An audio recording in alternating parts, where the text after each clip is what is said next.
First time, the House voted to approve a bill that would grant statehood to Washington, D.C. It passed along party lines, which is not surprising. And now it goes to the Senate, and that's probably as far as it's going to go this time. Still, though, this is an important milestone for the country. Nifty, United States from 13 original colonies. It's one of the first things you learn in school, that the United States has 50 states. Since it has such a ring to it now, it can be easy to forget that it has not always been that way. In fact, it's only been since 1959, when Hawaii became the 50th state.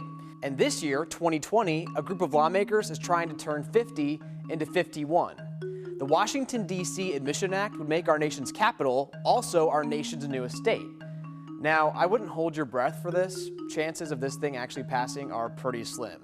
But before we get into all that, let's talk about how this could actually happen. Helping us out is Jennifer Anderson, a political science professor at the University of Louisville. So you might think that adding a state requires some sort of a constitutional convention or an amendment or something like that, but actually no. Just a simple old bill in Congress will do the trick. Article 4, Section 3 of the United States Constitution gives Congress the power to create a new state. It says that no state can be created from another state without that state's permission, but otherwise it's a very straightforward legislative process. It requires a simple majority vote in the House and in the Senate, and the president's signature, and then it becomes law. Now, there are a couple hitches right away this time. D.C. statehood is a little more complicated than other states, thanks to a different part of the Constitution. Article 1, Section 8 says the nation's capital can't be subject to any particular state's rules and laws.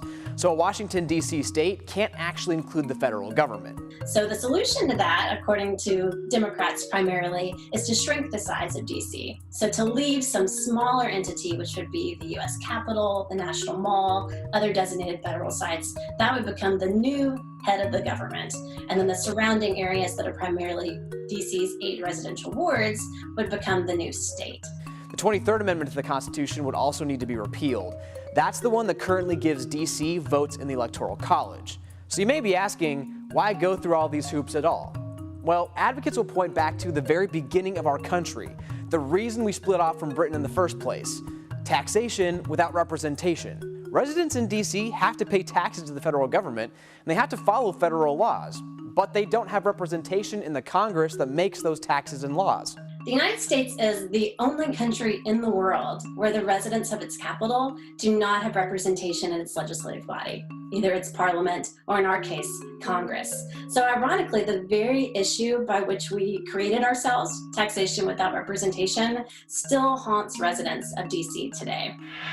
I told you at the beginning to not hold your breath for Washington, D.C. to become a state, and that's because most Republicans are super opposed to this.